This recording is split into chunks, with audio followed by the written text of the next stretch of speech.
বন্ধুরা, তোমাদের সকলকে জানাই বাংলা নববর্ষে আমার প্রীতি ও শুভেচ্ছা। নতুন বছর খুব ভালো কাটুক, সবার সুস্থভাবে থাকো এই কামনা করে সুপ্তির কবিতা গল্পঘরে আমার সকল বন্ধুদের স্বাগত। আমি তোমাদের কথা দিয়েছিলাম কবিতার পাশাপাশি আরো অনেক সম্ভার নিয়ে আসব। তোমরা শুনতে থাকো, আমার পাশে থেকো। নতুন বন্ধুরা, এসো, আমার পাশে থেকো। এবারে আমার ভ্রমণ কাহিনী নর্থ বেঙ্গলের সুন্দরী ডুয়ার্সকে নিয়ে। ভাবনাগুলো বাক্সে পুরে বেরিয়ে পড়ো চায় যেমন, চলতে গিয়ে হোঁচট খেলে থমকে যেও একটুক্ষণ। সত্যি তাই হলো, কর্তার ইচ্ছেতে কর্ম। আমার ক্ষেত্রেও তাই। বহুদিনের তার ইচ্ছে গাড়ি নিয়ে কলকাতা যাবে। আমি তো শুনেই ভিড়মি খাচ্ছি। ব্যাঙ্গালোর থেকে গাড়ি নিয়ে কলকাতায়? অবশ্য অনেকেই যান। আসলে আমার লং জার্নিতে একটু অসুবিধা হয়, মানে একটু শরীর খারাপ করে। যাই হোক, শেষ পর্যন্ত আমাকে বোঝানো হলো, চিন্তা করো না, অনেক থেমে থেমে যাব। অগত্যা অনেক জল্পনা আলোচনার পর ঠিক হলো ছেলের পরীক্ষা শেষ 30শে মার্চ, 31শে মার্চই বেরোবো। এবার শুধু কলকাতা নয়, তিনি ঠিক করেছেন উত্তরবঙ্গ ঘুরে আবার কলকাতা। আমার তো মাথা যেন বনবন। কি বলে, মনে যে একটু খুশির ঝিলিক দেয়নি তা নয়, বেশ একটা রোমাঞ্চকর অনুভূতি হচ্ছিল। আর বেড়াতে কার না ভালো লাগে বলো। অবশ্য আমরা তো প্রতি বছর হিমাচলেই যাই, এবার না হয় উত্তরবঙ্গ ঘুরেই আসি। তবে আমার তিনি হচ্ছেন ভ্রমণ পিপাসু, আর তার সঙ্গে গাড়ি চালাতে প্রচন্ড ভালোবাসেন। তাই আমি ভাবছি পুরো জার্নিতে তো তাকেই চালাতে হবে। কি আর করা, এরা তার প্যাশন। তাই অগত্যা সমস্ত ভাবনাগুলো বাক্সে পুরে সেই প্রতীক্ষিত দিনটি চলে এলো, 31শে মার্চ। মোটামুটি সংসার গুছিয়ে ঈশ্বরের নাম নিয়ে চড়ৈবতী চড়ৈবতী। ভোর 6:30টায় ব্যাঙ্গালোর থেকে আমাদের যাত্রা শুরু হলো, আমাদের প্রথম অ্যাডভেঞ্চার। বেরিয়ে পড়লাম। ঠাকুরের কৃপায় যাত্রা ভালো মতোই হয়েছিল। তবে আমি এখানে কিন্তু দীর্ঘ যাত্রা কথা বলবো না, সেসব আমি পরে আবার অন্য ভ্রমণ কাহিনীতে বলবো। আমি আজ শুধু এখানে কলকাতা থেকে উত্তরবঙ্গ যাত্রার অভিজ্ঞতার কথাই বলছি। তবে একটা কথা আমি আগেই বলেছি, আমরা থেমে থেমে যাব, যাতে রেস্টও হয় আর নতুন জায়গাও দেখা হয়ে যাবে পথ চলতে চলতে। অবশ্য হাতে সময় থাকতে হবে। তবে অনেকেই এক রাত থেমেও নাইট ড্রাইভ করে চলে যায় কলকাতায়, মানে হোল নাইট ড্রাইভ। আর কিন্তু আমরা হোল নাইট ড্রাইভটা আমাদের একদম না পছন্দ। যাই হোক, 6:30টায় রওনা হয়ে প্রথম গন্তব্যস্থল হায়দ্রাবাদ। তো সেখানে আমরা খুব তাড়াতাড়ি পৌঁছে যাই 2:30টার মধ্যে। তো রাস্তা খুবই ভালো ছিল, তবে একটু বেলার দিকে একটু ট্রাফিক ছিল, তবুও পৌঁছে গেছি। প্রায় 8 ঘন্টা অতিক্রম করেছি। মাঝে আমরা দুবার থেমেছি। একটা কথা, আমি যখনই এরকম বাড়ি থেকে লং জার্নি যাই, আমি ব্রেকফাস্টটা আর লাঞ্চটা নিয়ে যাই, যাতে সময়টা বাঁচে। তো গাড়িতেই আমরা ব্রেকফাস্টটা করে নিই, লাঞ্চটাও কোথাও গিয়ে থেমে করি। কিন্তু এবারে যেহেতু আমরা হায়দ্রাবাদে পৌঁছে গেছি 2:30টার মধ্যে, তা হায়দ্রাবাদে পৌঁছে হোটেলে গিয়েই আমার হাতে তৈরি লাঞ্চটা করেছি। তো এবার আমি শুধু বলবো যে কোথায় কোথায় থেমে থেমে গিয়েছি, কিন্তু সেগুলো বিস্তারিত বলছি না। তা প্রথমে আমরা হায়দ্রাবাদে গিয়েছি, তো 2 দিন ওখানে ছিলাম। হায়দ্রাবাদের দর্শনীয় স্থানগুলো আমরা দেখেছি। দেখে আবার পরের দিন সকালবেলা 6:30টায় রওনা হয়েছি জগদলপুর। সেটিও একটি খুব সুন্দর একটু নতুন জায়গা। সেখানেও 2 দিন কয়েকটি জায়গা দেখে থেকে আবার পরের দিন ভোরবেলা সেই 6:30টাতেই আমরা বেরোচ্ছি। মাঝখানে ব্রেকফাস্ট করে নিচ্ছি, ওই লাঞ্চের মধ্যেই সেই জায়গাটা থেকে পৌঁছে যাই। তাই জগদলপুর থেকে আমরা এবার যাচ্ছি রাউরকেল্লা। রাউরকেল্লাতে আমরা 2 দিন ছিলাম। রাউরকেল্লাতে থাকার একটি উদ্দেশ্য ছিল যে ছেলের বাবার ইঞ্জিনিয়ারিং কলেজ রাউরকেল্লা, এবং ছেলেকে কলেজ দেখানো, এবং তারও অনেক বন্ধু বান্ধবও ছিল।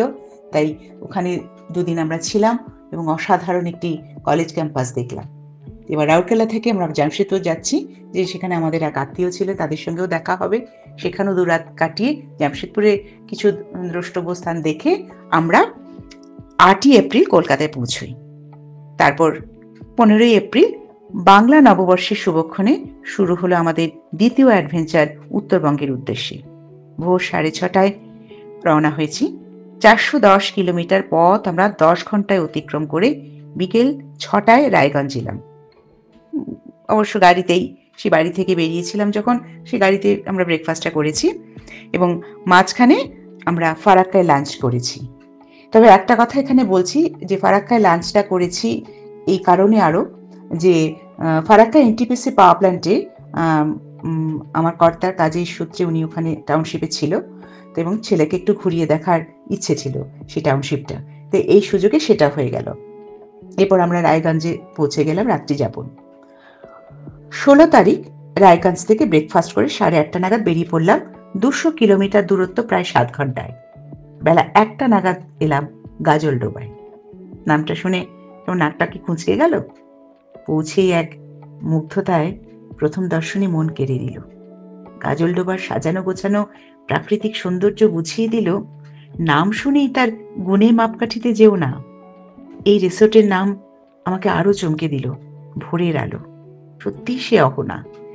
দুপুরে সেখানে লাঞ্চ সেরে প্রকৃতির কোলে কিছুক্ষণ চুপচাপ বসে রইলাম। বিকেলে তিস্তা ব্যারেজে গেলাম।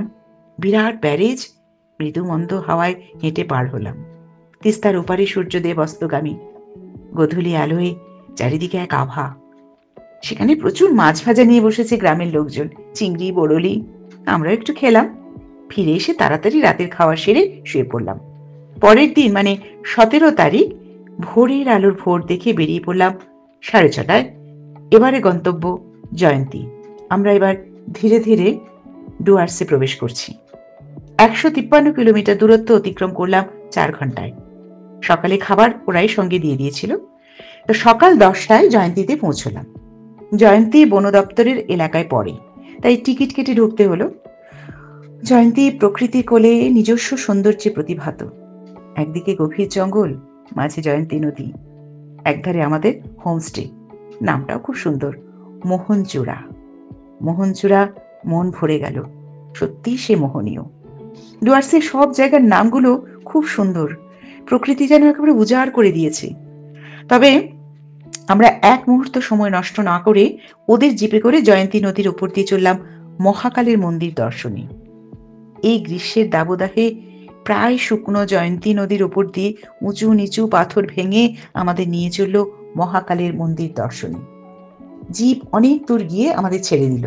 সঙ্গে এক গাইড ছিল, সে আমাদের সঙ্গে নিয়ে চলল আরো খাড়াই পাহাড় ভেঙে মহাকাল দর্শনে, যা ভুটানে অবস্থিত। আমরা আগে অনেক ওপরে যৌবনবতী ঝর্ণার উচ্ছলতা দেখে মহাকাল দর্শন করলাম। সেভাবে কিন্তু কোনো মন্দির নেই। একটা লাইমস্টোন গুহার ভেতরে এক পূজারী বসে আছেন, মহাকাল মানে শিবলিঙ্গ আগলে। পুজো দিয়ে নেমে এলাম।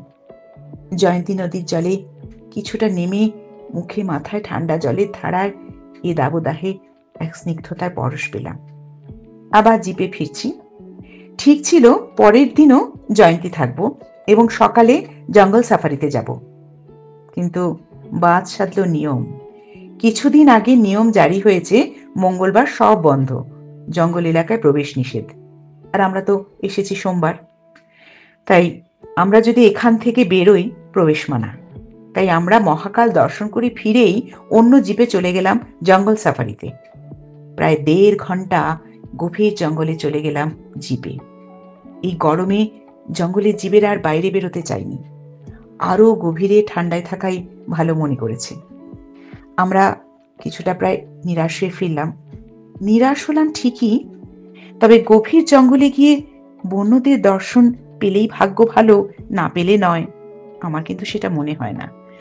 জঙ্গলে কিন্তু এক অদ্ভুত সৌন্দর্য আছে, এক তীব্র বন্য গন্ধ, নিস্তব্ধতা, মাঝে মাঝে পাখির ডাক, এক চমচমে ভাব মনকে আবিষ্ট করে দেয়।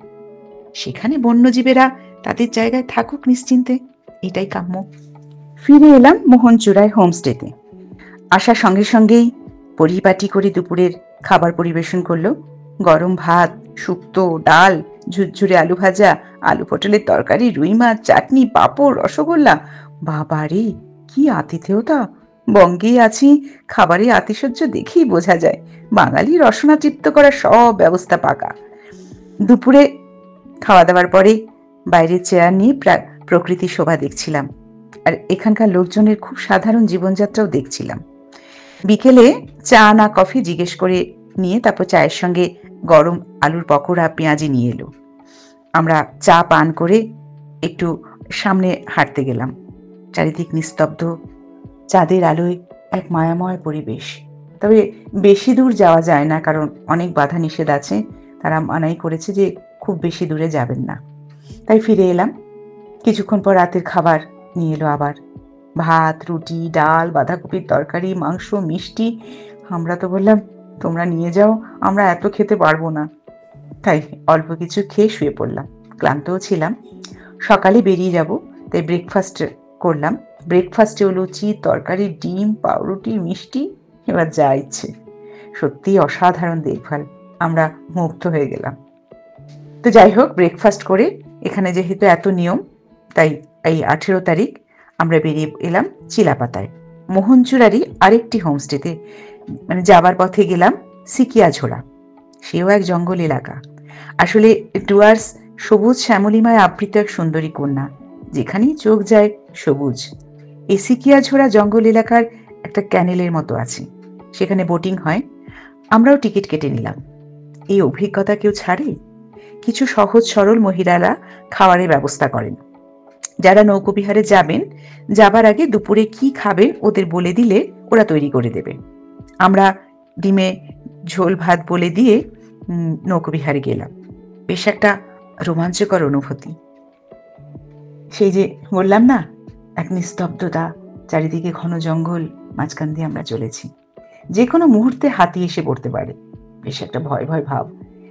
1 ঘন্টা নৌকোবিহার করে ফিরলাম।